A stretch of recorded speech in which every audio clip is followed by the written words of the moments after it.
as an industry of 30,000 people, and 30,000 people in the talent end of Los Angeles, who are involved in making a living in a typical American fashion. It's a remarkable instrument, and most people think only of television in terms of entertainment. If we talk about that, we limit ourselves. We're talking about television from the moon. Television, I was at UCLA where we did television studies of the bone bank, where 100 students sat around there. Today you must think of television of a little instrument going in your body and looking at your intestines or your heart. Right. So, Television. out of all this electronic movement has come remarkable instruments in service of mankind. And entertainment is only one kind. There's only one phase of it today. All right. Just one that kind of relates to what we had already talked about. Was the fight finished in the 30s to make television something other than what it is today? It will never finish. Well, I mean, given the fact that television is what it is today, it's changing. And that's the next part of that we want to get into. It's evolving, yes. But I mean, was the handwriting on the wall right then? I mean, in the like 1930, 1931, 1932, because there were, like today, I know there are very few people who really know what's going on in terms of the FCC, for instance, and some of the fights that are going on. It's very confusing to the general public. The media never talks about it. The media does talk, and the media attacks the FCC because it's part of government and controls Not publicly, though. I mean, they do. I mean, not on their own channels. Well, they do, on radio particularly, and a tremendous fight in Congress of trying to change Section 315. Right. Where equal time provision. But the NAB is like the largest lobby after the oil industry, I think. Sure, they're a fantastic lobby. Right. Look, it is a business. You have to come down to it's a business. Sure. The art part of it, the things that are taking place are taking place. Let me say this: there is a sense of responsibility at the top level. Yes, it is the public interest of business. The public is not too interested because not only don't they understand, it's like a bus or a telephone. Television is a public utility. They don't care what the rules or regulations are. They are concerned with eating. They're concerned with jobs. The people who are concerned are the educators. The people who are concerned are the people in church, opinion makers.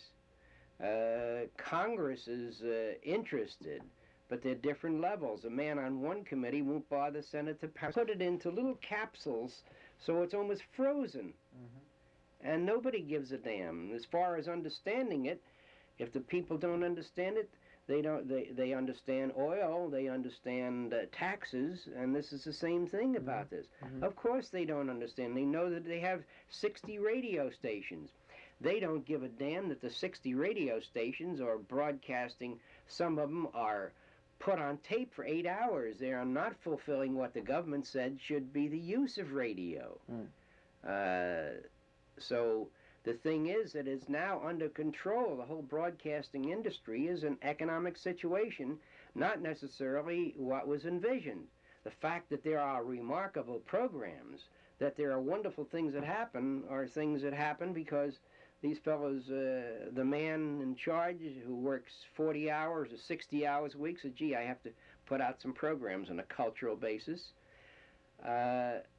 It's actually a business of broadcasting rather than the greatest resource known to man. The greatest? The greatest single resource. Isn't it something? The problem is that it's limited. Remember this, why was the FCC set up? Because there was so much room in the airwaves. Look at it this way, it's a resource the same as the forest. Grand Canyon is a resource, right, of the people. You go to Grand Canyon, you go to one of the parks in California, you go to Catalina, you go to a place, a resource of the people. You control forests and rivers, and you control the air. You should say this is for the benefit of the people. Well, that's what it says. That's what it says. Now, according to the man who is the broadcaster, he says, I am giving this man entertainment. I am giving relief. It's something like the people in motion picture industry who say we don't want to make a picture with a message. So what's coming out? The things that are coming out in the past 10 years are violence, horror, disaster. They all have a message, in other Yeah. words. But in essence, the broadcast industry is a fine. The men who run it, and I once said this at a meeting, there was a meeting at UCLA on the broadcast industry run by the School of Law there. And I made the statement that if we are so worried about it, the resources here, let's take it over, the government take it over, the same as they do railroads are starting to, or public utilities, because the nature of our civilization with 220 million people is so complex. And let's hire the radio, great radio and television people to run it for the government on a fee basis. Now, if this is our resource, if we take a resource, like say Grand Canyon, we get a fee from someone to operate that, right? Hello? Yes, Julian, how are you? I'm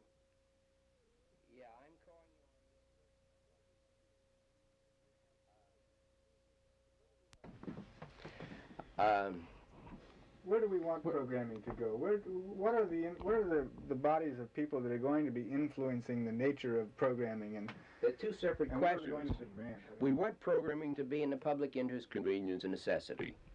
You may look at it one way, he may look at it another, and I may look at it another. It's a value judgment. So that we have a balance. That we have a balance in information. In other words, if you listen to the news, let's come back to that, right? On radio. Now, I'm talking about radio. Or on television. It's capsulized, right? It's put into, you went out and covered a story. You then printed that in your local newspaper. It went on an Associated Press wire. It came into a television newsroom. A guy rewrote that story, which started as a 5-hour story, and he capsulized it into 20 words. But the man on the air only had room enough for 5 words.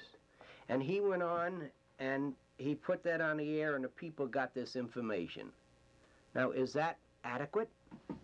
It fits into the thing. Shouldn't that station do like community television might do? And I'm afraid they're already coming down to 15 minutes and a half, an hour, and 30 and an hour. Cable? And not only cable. In other words, how do you communicate? This is the problem nobody knows the answer to. Nobody knows the answer. Now, what was the second part of your question? Well, you've just given me some really fresh vibration there. And number one being a feeling that I've always had, that there's always been enough technology. There is more than enough technology at this point to communicate with.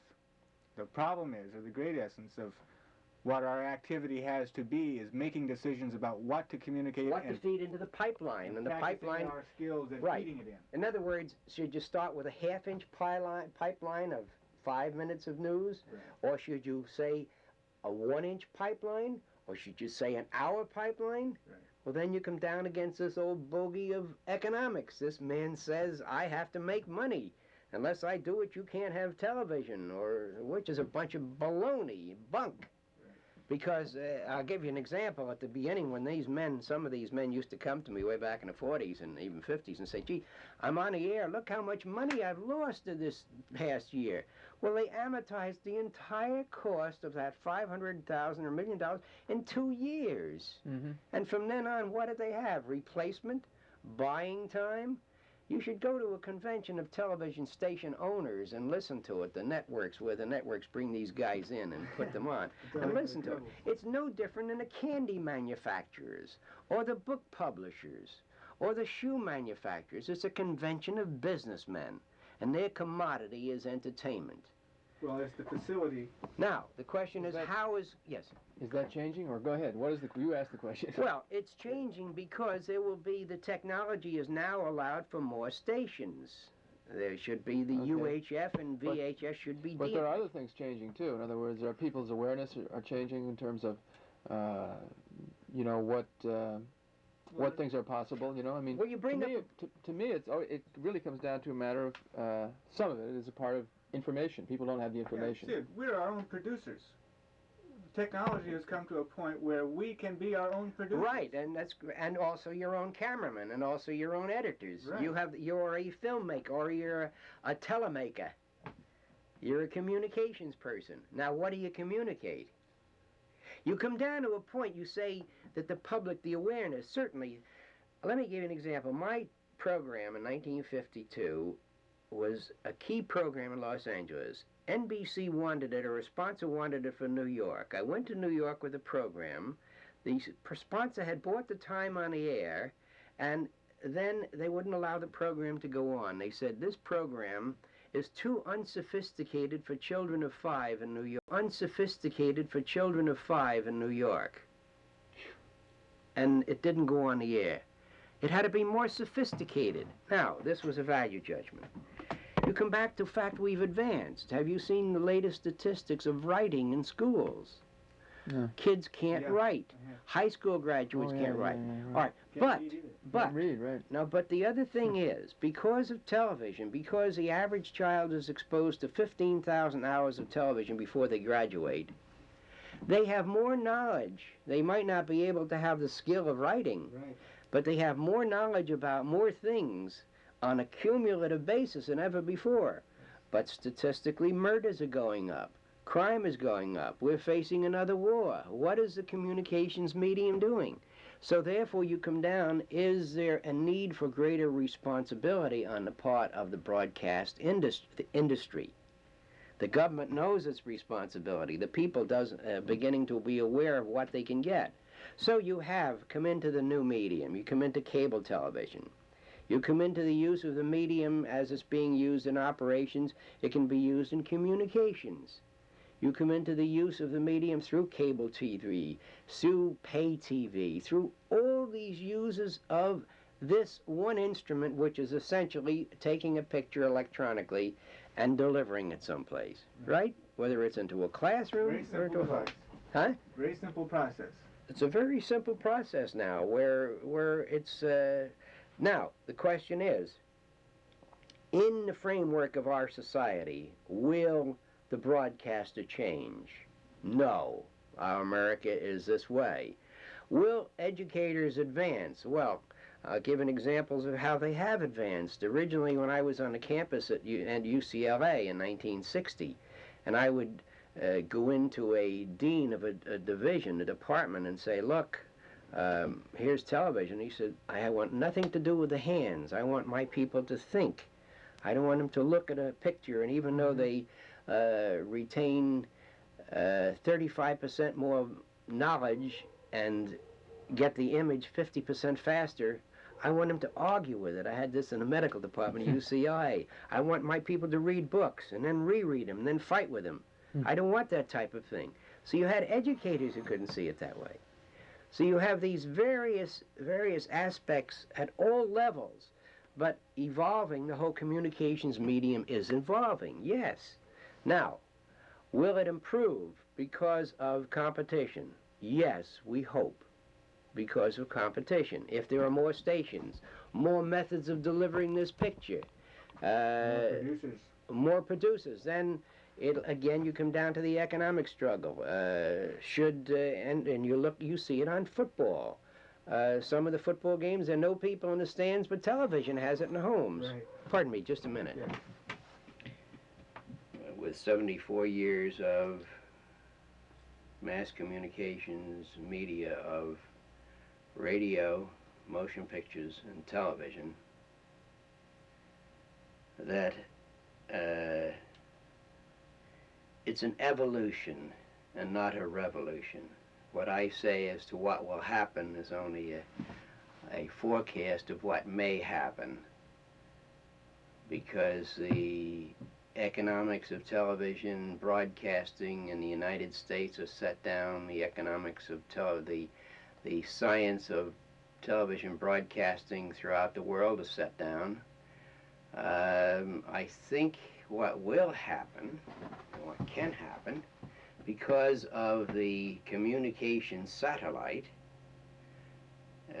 which is now in the air, 22,300 miles above the Earth, and the regulation of satellites is through the International Telecommunications Union out of Geneva, in which most of the nations of the world belong. Incidentally, that was started, to show you how far back things goes, in 1848. It was called the Postal Union. And it was done by the King of France wanting to send a letter to the King of Germany.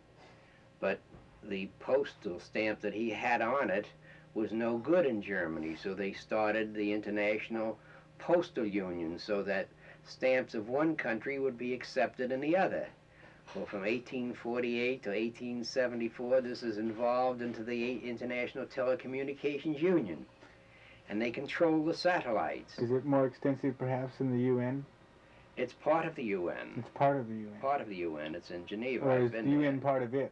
No, Well, it it's part of precedes the UN, doesn't it? Yes, it precedes, but the International Postal Union became the International Telecommunications Union. For instance, how does this work? If you want to put a station in El Paso and your signal, you put a station with the power of KFI, which is a long-distance broadcasting station, it would go all the way to Mexico City, so you have to have international regulations in crossing borders. Right. So now you have a problem where the satellites now in the air, those now in the air, are already capable of broadcasting a signal to every single home. In other words, from here on Earth, you throw a signal to the satellite, it would come on every single roof on every aerial. Instead of having the way it's worked out, the FCC gave permission to 8 people to put up a satellite above the United States, and they are broadcasting to a very big dish costing $1 million, collecting that signal and putting it by microwave to a television station which broadcasts it. Right. But the technology is here now to broadcast to every single roof from that particular satellite. Yeah, it seems to be that business maintaining its control over the channels. Now, let's take another thing. The United Nations now has a bill before it from the Soviet Union saying that we don't want to let anybody broadcast directly onto the roof of every house in the world, and trying to forbid that kind of satellite from going up. Now, here you have the technology. So where is it going? So you have the evolution from the postal stamp to a satellite signal onto every single home in the United States. Technologically, anything is possible. Right. During the Vietnam War, a satellite was used to broadcast from General Command Headquarters onto a 1-foot dish on the back of a soldier in combat. This is the technology. Now, what will happen in terms of television in the public interest, convenience, and necessity? There was a meeting at Ohio State 3 years ago to find out how to use satellites. As an example, the Ghanaian ambassador was here 2 weeks ago. He has a letter for me on his desk this morning. He has a problem. He wants to use a satellite which is supposed to be put up from the International Telecommunications Union. He has a problem because in Ghana, a state the size of Oregon, he has 5 major tribes with many variations and very many dialects, and where these people in Ghana can't talk to each other. So, in radio and in television, they're now putting a television set in a village, one set, so that everybody can look at it and view it and discuss, and they'll have to worry about how they can communicate. So again, it's what means do you use to communicate, how do you put it in a form so people can understand it, then whether they assimilate it. The big experiment that's going now is NASA has a satellite right now over the Rocky Mountains. It's a satellite not controlled by the FCC or ITU. That satellite is broadcasting to 160 schools, in remote schools and high schools, where the signal is received on the roof of those high schools in the Rocky Mountain states. Right. It will move soon to Appalachia. Shortly after, in 2 years, it will move to India, where it will reach 15,000 villages. Now, the problem in India, where you have 600 million people, is how do you reach these people? They don't have electricity, they don't have food. Only 150 million of the 600 million who go to the theaters. The others can't even eat. Some of them haven't visited the next village. They're going to put that in to try to raise a level, to talk about medicine, birth control, food, agriculture. So this instrument will be used that way there. So how will it be used in America? Well, when you go into a television today, in cable television, you can put 38 signals on one line, on one particular channel, so that you can sit here and press a button and have a doctor in Memphis, Tennessee, or in Africa look at your insides to give you a diagnosis. So television will be used in the public interest more and more and more as it grows numerically. And extensive. And extensively. Now, well, will the habits of entertainment television change? This is problematic. It will evolve, because it's like here, Ma Bell is being investigated, and they're trying to antitrust. So what happened? 2 years ago, they admitted that they didn't have the ability to investigate them. Yeah, well, what has happened already? You've seen the Attorney General removed as of last week, right? Right. He got too close. Antitrust. This is Bernard Schwartz and the commissions.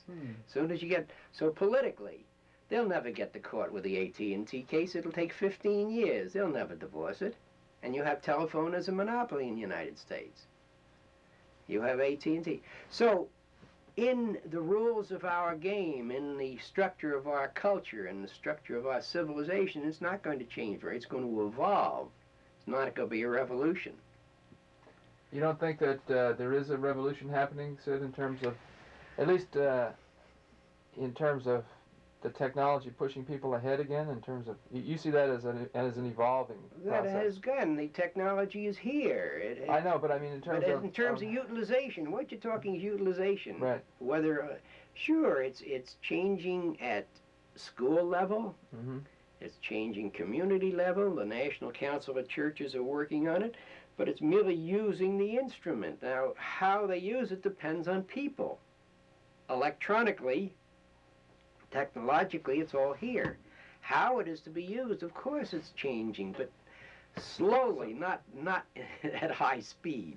And what about the, like, well, in terms of the economics today, you know, and economics in general of what's happening in the world, in the whole world, and in the United States in particular, do you think that the economic situation could lead to major changes in terms of the use of electronic media?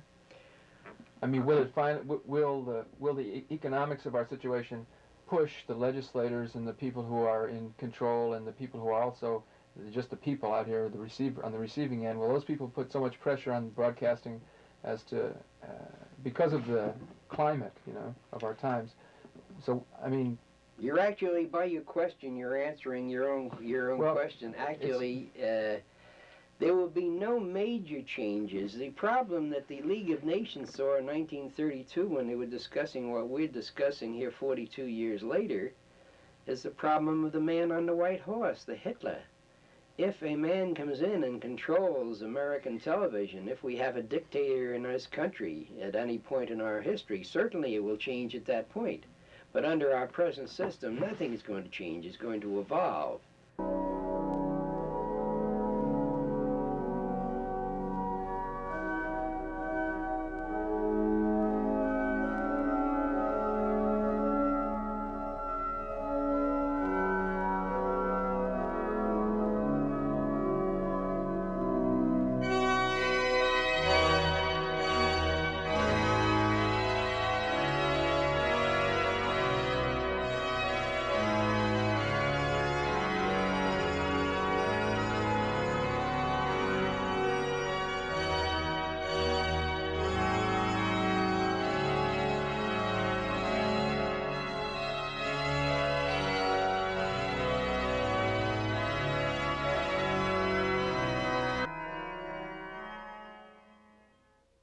Television met its challenge of its inventors. Lee DeForest, who invented the audion tube, which made radio possible, said, "What have you done to my child?" The people who might be the blue noses, the psychiatrist might say, what are you doing to my children? The people who watch Archie Bunker, Carol O'Connor, and some groups have said this, what are you doing to the mind of America? Even though you think it is comedy and satire, what are you doing with the mind of America in relation to what Archie Bunker is saying? In other words, the Birchers, or the people who are conservative, or the people who don't have much knowledge and education, the ordinary body who look at what Archie Bunker is saying and say, my gosh, he's right. The blue-collar workers. The mirror. Yeah. And they say, gee, that's us. On the other hand, with your great programming, with your great news analysis, with your Walter Cronkites, with you men who dare take a chance, who dare say something, what's happening? Mr. Nixon, or Mr. Agnew, our government, our senators say, what are you doing to us? How dare you give out the information?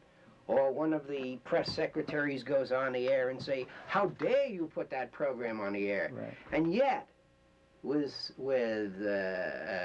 300 million radio sets and 60 million television sets, and they're hearing all this, and they're looking at all How this. can you, yeah. How can you say, in other words, you can't capsulize this fantastic flow of pieces of humanity. And Neither the can trouble you is, restrict right, the essence or the messages involved. but in order for you as a broadcaster, as an economic person, you have to fit it into numbers. And I'm talking of 20 million numbers or Right. 10 million numbers. So the question is, what are you doing? And then the other question is, what are you doing for us? Well, you're using the technology in medicine. You're using the technology in Mr. Ford, President Ford, being able to talk to Mr. Brezhnev in 1 minute in case a bomb goes off. The thing is, and the real thing, and I was administrative assistant to Linus Pauling when he was being investigated by the Dodd Committee. You have the technology of overkill in the world of atomic bombs, so that you can overkill every single person on the entire earth of 3 billion people 10 times. Right. What are we doing with our communications media to try to prevent the world from destroying itself? In other words, you can't blame television at this moment, or can you, for what the world thinks and how it arrives at its decision, because it is a carrier of information. Now you're faced with a vast problem. Specifically, I can come down and argue the problem of one program against another on any of the 11 stations. Right. So I have my idea and you have yours. But the fact is, we are now in 1974. We have a world crisis. We have sat through where our children in the past 10 years have watched men being murdered on battlefields. Why? While they had their breakfast. What did it do to them? Did it make them better? Did it give them more information? What have they done with it? Well, then it comes down to what is their family life. So television is an instrument, or the broadcast medium, or this whole electronic medium, are instruments to carry a message and nothing else. And the messages were started in motion pictures, as I say, in the past. You must remember, we're only in year 45 of sound motion pictures. You must realize that. This is only year, in terms of television, year 30. Now, as I said, in my particular thing you saw at the Beverly Hills Library, I feel that the consumer will have more to say in the revolt of the consumer from 70 to 95 in the next 25 years. For sure. Because they're becoming more aware, because we've all made them more aware. But the question of whether they do anything, for instance, We put out a book in the audiovisual field after I was with the Sloan Foundation called Teaching Tools. We found out that the 1,500,000 teachers in the United States weren't using the audio and visual materials they had available. Why? Apathy. Resistance to that medium using the audiovisual means of education. So there are problems at all levels of society, but the instrument is still here. It's still easy to put it out. The people who cry are the heads of networks where we only made $350 million, or the local station, and the people cry. The question is, the problem really is, this is a monopoly, and this monopoly should be broken under our antitrust situation in this country, where the question is, will it be?